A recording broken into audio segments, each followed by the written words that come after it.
Itu kita sadar bahwa oh iya kita seringkali berkeluh kesah. Lalu kita menyampaikan kepada Yesus. Lalu selanjutnya apa? Ku tahu kau pun sama seperti aku, tak ingin cinta usai di sini. Tak ingin cinta usai di sini. Kalau kita cuma berkeluh kesah, cuma menyampaikan, ya, cuma berhenti sampai di situ, tanpa adanya harapan, ini kan harapan. Ku tahu kau pun sama seperti aku, tak ingin cinta usai di sini. Kalau ndak ada harapan, maka ya udah berkubang aja dalam keluhan, berkubang aja dalam kekosongan, dalam kegelapan. Tapi penyampaian itu harus disertai harapan. Dan akhirnya segala keluh kesah, segala keterbatasan kita yang kita sampaikan dengan harapan berbuah apa? Yang terakhir, tapi mungkin inilah jalannya. Harus. Mungkin inilah jalannya. Yang tadinya berkeluh kesah, yang tadinya terluka, menangis. Yang tadinya kalau ingat-ingat aja menangis, nggak tertahan air mata ini. Ada harapan, tapi sampai di akhir, oh mungkin ini jalan. Saya yakin nggak cuma langsung bisa menerima gitu. Oh ini jalannya, nggak bisa. Ada prosesnya tadi, keluh kesah, penyampaian kepada Tuhan, ada harapan, lalu nah ini yang menjadi permenungan kita. Kristus Raja semesta alam artinya apa? Kristus yang senantiasa melengkapi, menyempurnakan hidup kita. Kristus yang senantiasa melengkapi, menyempurnakan hidup kita. Disitulah dia disebut Kristus Raja semesta. Bahwa dia yang menyempurnakan, bahwa dia yang memenuhi, mengkomplitkan, menjadi sempurna. Itulah Raja semesta. Kalau kita merasa mungkin pernah berhasil lah, hidup baik, pelayanan oke. Tapi di satu sisi, sampai kadangkala orang datang ke saya bilang, Romo saya tuh udah bersosial, saya aktif, pelayanan dan lain sebagainya. Kok saya masih kering Romo ya? Kayak ada satu yang kosong. Jangan-jangan kita melakukan semua itu baik tapi tidak melibatkan Tuhan, tidak melibatkan Kristus, tidak menjadikan Yesus sebagai Raja dalam hidup kita. Sehingga ada yang kosong. Karena apa? Tidak ada yang menyempurnakan.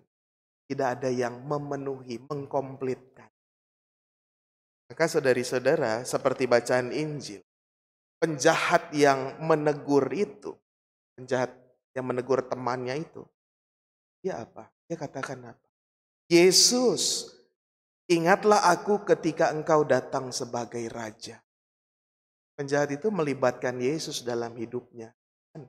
Ingatlah aku saat engkau datang sebagai Raja. Dan langsung disempurnakan oleh Yesus. Yesus jawab apa? Hari ini juga engkau ada bersamaku dalam Firdaus. Tuhan yang sempurna. Kalau hidup kita, baik, oke. Ada yang kurang, jangan-jangan tidak melibatkan, tidak menjadikan Tuhan Raja. Saudari-saudara, saya punya tips beberapa supaya kita bisa senantiasa melibatkan Tuhan dalam hidup kita. Yang pertama, paling gampang, karena semua orang punya handphone. Bisa disetting wallpapernya. Bukan sok suci, sok apa, tapi saya wallpapernya itu Tuhan Yesus. Bukan karena saya Romo juga, enggak. Tapi supaya jadi pengingat, bangun tidur nggak apa-apa, udah yang dicek kan HP pertama. Lihat wallpapernya, screen locknya Yesus. Oh ingat, oh iya saya berdoa dulu. Gitu. Gak pegang handphone. Tapi kan itu tips sederhana supaya kita melibatkan Yesus dalam hidup kita. Misalkan apalagi di rumah, di kamar, ada pojok doa. Atau ada meja doa. Di mana di situ ada salib, lilin. Sederhana saja, salib, lilin, rosario. Sehingga kalau kita lagi sibuk, sana sini lagi sibuk, tiba-tiba ngelihat situ, oh ingat, oh iya saya belum berdoa. Saya belum melibatkan Tuhan dalam hidup saya. Atau misalkan, kalau yang lebih besar lagi kadang ada dinding doa gitu kan. Ada dinding doa, dinding rohani, ada foto Yesus di situ, Bunda Maria. Dan kalau ini khasnya orang Katolik nih, dia saking cintanya sama rosario, ada tuh rosario yang gede banget tuh ya. Tuh dikalungin ke gajah juga cukup itu, gitu kan. Saya pikir buat apa itu rosario? Didoain kan berat gitu ya.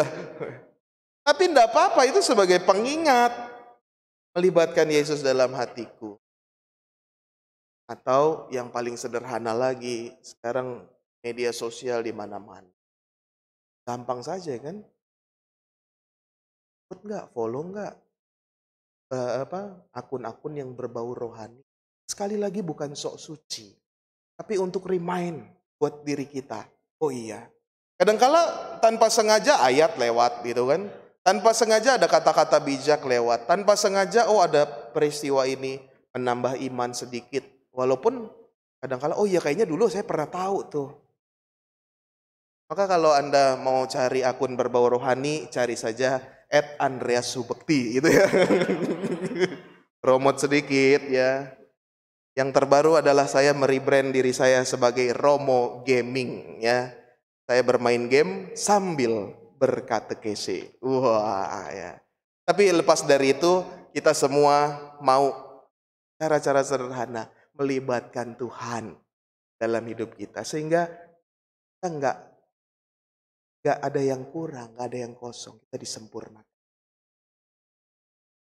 Kita hening sejenak, kita berterima kasih sama Tuhan karena Ia menyempurnakan menjadi raja dalam hidup.